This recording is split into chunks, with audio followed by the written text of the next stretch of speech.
കൊച്ചി വൈറ്റിലയിലെ Chandarkunj army flat ടവറുകൾ പൊളിച്ച് പുതിയത് നിർമ്മിക്കണമെന്ന ഹൈക്കോടതി ഉത്തരവ്. ഫ്ളാറ്റ് സമുച്ചയത്തിലെ ബി-സി ടവറുകളാണ് പൊളിക്കേണ്ടത്. തിയോഫിൻ വിവരങ്ങളുമായി ചേരുന്നുണ്ട്. തിയോഫിൻ, ഈ നിർമ്മാണ പിഴവ് ചൂണ്ടിക്കാട്ടി ഫ്ളാറ്റിലെ താമസക്കാർ നൽകിയ ഹർജിയിലാണ് ഹൈക്കോടതിയുടെ ഉത്തരവ് വന്നിരിക്കുന്നത്. മറ്റു വിവരങ്ങൾ എങ്ങനെ?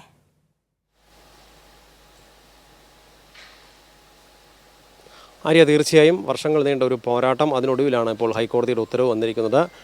ആർമി വെൽഫെയർ ഹൗസിംഗ് ഓർഗനൈസേഷൻ്റെ നിയന്ത്രണത്തിലുള്ള അവർ നിർമ്മിച്ച 3 ഫ്ലാറ്റുകളുണ്ട്. അതിനകത്ത് ആ ഫ്ലാറ്റ് സമുച്ചയങ്ങളിൽ 2 ഫ്ലാറ്റ് സമുച്ചയങ്ങളാണ്, വലിയ 2 ഫ്ലാറ്റുകളാണ്. അതാണ് പൊളിച്ചു നീക്കേണ്ടത്. അതായത് ഇതിലെ ഒരു നിർമ്മാണത്തിലെ അപാകതയും അശാസ്ത്രീയതയും എല്ലാം ചൂണ്ടിക്കാട്ടി ഇതിൽ വലിയൊരു പോരാട്ടം ഇതിന് പിന്നിലുണ്ട് താമസക്കാരുടെ. ആ പോരാട്ടത്തിൻ്റെ നേതൃത്വം നൽകിയതിൽ മുൻനിരയിലുണ്ടായിരുന്ന ആളാണ് റിട്ടയർഡ് കേണൽ സിബി ജോർജ്. അദ്ദേഹം ഇപ്പോൾ നമ്മളോടൊപ്പം ചേരുന്നുണ്ട്. അദ്ദേഹത്തോട് ചോദിക്കാം എങ്ങനെയായിരുന്നു ഈ പോരാട്ടമെന്ന്. ഇത് കോടതി വിധി ഇപ്പോൾ എല്ലാവരും അറിഞ്ഞു കാണുമല്ലോ. സന്തോഷിക്കണോ ദുഃഖിക്കണോ, വിജയമാണോ പരാജയമാണോ എന്നറിയാൻ വയ്യാത്ത ഒരു സ്ഥിതിയാണ്. കാരണം ജീവിതം മുഴുവൻ നമ്മൾ ആർമിയിൽ മിലിറ്ററിയിൽ ജോലി ചെയ്ത് അവസാനം ഉണ്ടാക്കിയ സമ്പാദ്യം മുഴുവൻ റിട്ടയർഡ് ലൈഫിനു വേണ്ടി നമ്മളിവിടെ ചിലവാക്കി, അത് താമസം തുടങ്ങിയ ഉടനെ സ്വന്തം വീട് ഇടിച്ചു പൊളിച്ച് കളയുക, അത് കണ്ടുകൊണ്ട് നിൽക്കുക, അതിനായിട്ട് വർഷങ്ങളായിട്ട് നീതിക്ക് വേണ്ടി പൊരുതുക എന്നൊക്കെ പറയുന്ന, I think it's only because of a soldierly character that I have been able to go so far. And ബാക്കിയും എന്താണെന്ന് വെച്ചാൽ ഇവിടെ സംഭവിച്ചത് 2018 ഞങ്ങൾക്ക് ഇതിൻ്റെ പൊസിഷൻ കിട്ടി. അത് കഴിഞ്ഞ ഉടനെ തന്നെ പുവർ ക്വാളിറ്റി കൺസ്ട്രക്ഷൻ കാണാൻ തുടങ്ങി. വിള്ളലുകൾ, ലീക്ക് ചെയ്യുക, പൊട്ടി വീഴുക കോൺക്രീറ്റ് പലയിടത്തു നിന്നും. അങ്ങനെ പൊട്ടി വീണത്ത് നിന്നും കമ്പികൾ തുരുമ്പിച്ച് കാണുക. അങ്ങനെ ടെക്നിക്കൽ ടെസ്റ്റുകൾ തുടങ്ങി. Private institute, Mar Athanasius college, government engineering college Thiruvananthapuram, Indian institute of technology Madras, national institute of technology Rourkela, Indian institute of science Bangalore, അതായത് രാജ്യത്തെ ഒരുവിധപ്പെട്ട ഏറ്റവും നല്ല ഇൻസ്റ്റിറ്റ്യൂട്ട്സ് മുഴുവൻ ടെസ്റ്റുകൾ നടത്തി. അവരെല്ലാവരും ഒരേ ഒരേ കാര്യം തന്നെയാണ് പറയുന്നത്. കൺസ്ട്രക്ഷനിൽ അപാകതകൾ ഗുരുതരമായിട്ട് സംഭവിച്ചിട്ടുണ്ട്. അവസാനം 2023 IIT മദ്രാസ് വ്യക്തമായിട്ട് എഴുതി കൊടുക്കുന്നു, താമസക്കാരെ ഒഴിപ്പിക്കുക. It is a risk to life, you have to evacuate. എന്നിട്ടും അവർ സമ്മതിക്കുന്നില്ല.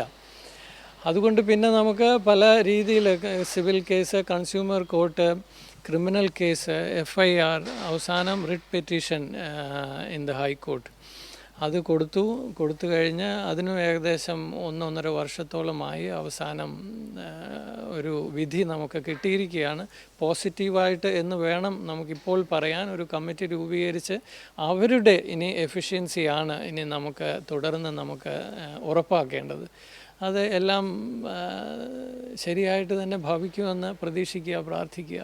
സാർ, ഇങ്ങനൊരു വിധി വരുമ്പോൾ ഇതിനകത്ത് ഒരുപാട് റിസ്ക് ഉണ്ടല്ലോ. അപ്പോൾ നമ്മളിപ്പോൾ ഈ കാണുന്ന ഫ്ലാറ്റിന് മുന്നിൽ തന്നെയാണ് ഈ 2 വലിയ ഫ്ലാറ്റുകൾ. ഇതിനപ്പുറത്ത് ഒരു മെട്രോ ലൈനുണ്ട്, തൊട്ടപ്പുറത്ത് തകരാറില്ലാത്ത ആദ്യത്തെ A എന്ന ഫ്ലാറ്റ് സമുച്ചയം. ഇതിനിടയിൽ ഇത് എത്രത്തോളം ഒരു പ്രാവർത്തികമാക്കും? അതിനകത്തുള്ളൊരു റിസ്ക് എങ്ങനെ ചിന്തിക്കുന്നു? Risk is always there, but technically with today's technology nothing is impossible. ഇതിപ്പം ഏകദേശം 90-100 മീറ്ററോളം ഉയരമുണ്ട്. ഇതിന് തൊട്ടടുത്തു കൂടിയാണ് മെട്രോ പില്ലർ പോകുന്നത്, അറൗണ്ട് 40 to 50 meters അവേ. ഇപ്പോൾ ഒരു കണക്കിന് പറഞ്ഞാൽ ആ ഭാഗത്തോട്ട് ഇത് വീണ് കഴിഞ്ഞാൽ metro will be destroyed. So that is a matter of public concern. അതുകൊണ്ട് റിസ്ക് എങ്ങനെയായാലും ഉണ്ട്. പക്ഷേ നമ്മളിപ്പോൾ മരട് ഫ്ലാറ്റ് ഡിമോളിഷനെ കണ്ടു. ഇപ്പോഴത്തെ ടെക്നോളജി വെച്ച് നോക്കിയാൽ ശരിയായ രീതിയിൽ തന്നെ ഇത് ചെയ്യാൻ സാധിക്കും. അതുകൊണ്ടാണല്ലോ ഇങ്ങനെ ഒരു ഉദ്യമം ഏറ്റെടുത്തിരിക്കുന്നതും. കോടതി അതെല്ലാം പഠിച്ചിട്ടാണ് കോടതി ഇങ്ങനെ ഒരു വിധി നമുക്ക് തന്നിരിക്കുന്നത്. അപ്പോൾ അത് ചെയ്യണം എന്നുള്ളതാണ്. സാർ, ഇത് ഡിമോളിഷൻ്റെ സമയത്ത് നിങ്ങൾ മാറ്റി താമസിപ്പിക്കണം എത്രയും വേഗം. അതോടൊപ്പം തന്നെ അതിനുള്ള സൗകര്യങ്ങളും അതിനുള്ള ഫണ്ടും തരണമെന്ന് പറയുന്നുണ്ട്. ഇത് ഡിമോളിഷൻ നടത്തി ഇത് വീണ്ടും റീകൺസ്ട്രക്ട് ചെയ്യുന്നു, അതിനും ഫണ്ട് വേണ്ടി വരും. ഇതൊരു ബേർഡനായി വരുമെന്ന് അങ്ങനെ ഒരു സംശയമുണ്ടോ? തീർച്ചയായിട്ടും സംശയമുണ്ട്. ഓർഡർ അനുസരിച്ച് അതിനെ പറയുമല്ലോ, the devil is in the details എന്ന് പറയുന്ന പോലെ.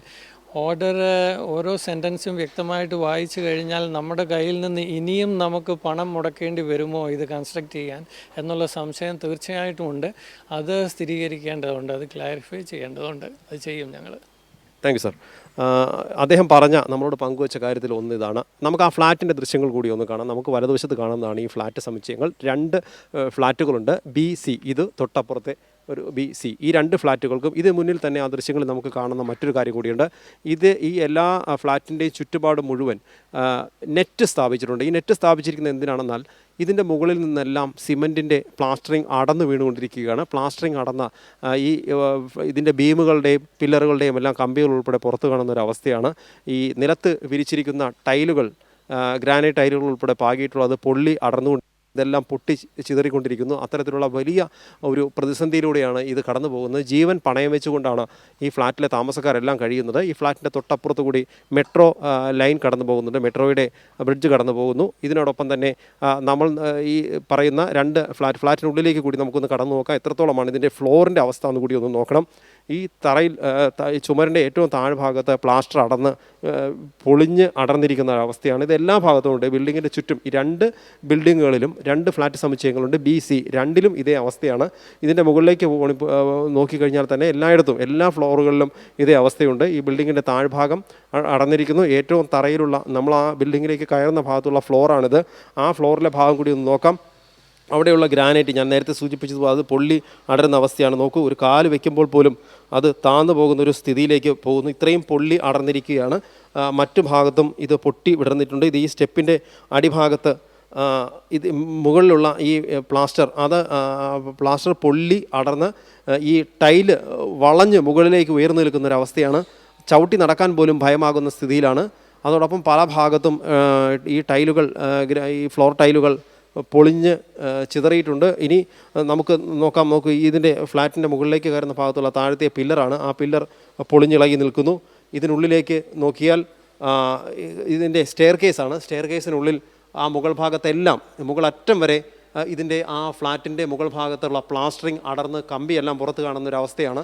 ഇതെല്ലായിടത്തും ഇതിലെ കമ്പി മുഴുവൻ പുറത്ത് കാണാം. അപ്പുറത്തേക്ക് ഒന്നുകൂടി നോക്കിക്കഴിഞ്ഞാൽ അവിടെ എല്ലാം ഇതേ അവസ്ഥയാണ്. അങ്ങനെ നമുക്ക് പോലും ഈ ഫ്ലാറ്റിലേക്ക് കയറുമ്പോൾ ഭയമാകുന്നൊരു സാഹചര്യം.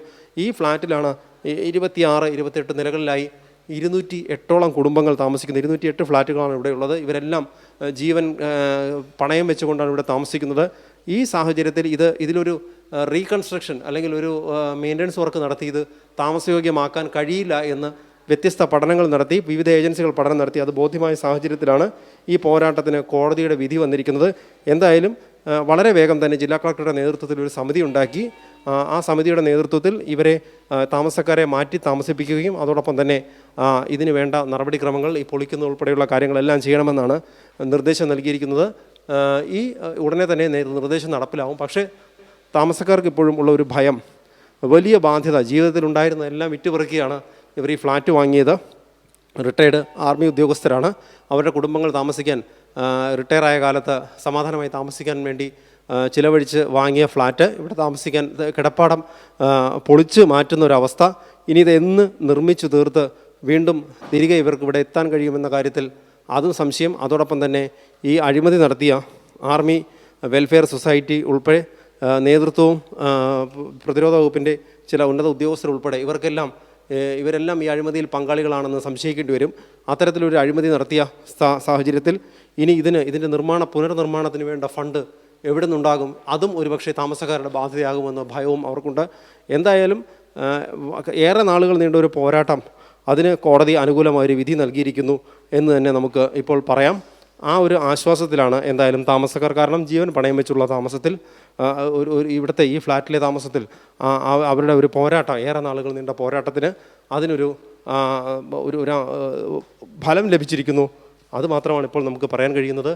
ഇവിടെയും ഇന്ന് തന്നെ പറയാം, ഫ്ളാറ്റ് സമുച്ചയത്തിലെ BC ടവറുകളാണ് പൊളിക്കാൻ ഇപ്പോൾ ഹൈക്കോടതി ഉത്തരവിട്ടിരിക്കുന്നത്. നിർമ്മാണ പിഴവ് ചൂണ്ടിക്കാട്ടി ഫ്ളാറ്റിലെ താമസക്കാർ നൽകിയ ഹർജിയിലാണ് ഹൈക്കോടതി സിംഗിൾ ബെഞ്ച് ഇടപെട്ട് ഉത്തരവായിരിക്കുന്നത്. തിയോഫിനാണ് തത്സമയ ദൃശ്യങ്ങളും ഒപ്പം വിവരങ്ങളും നൽകിയത്.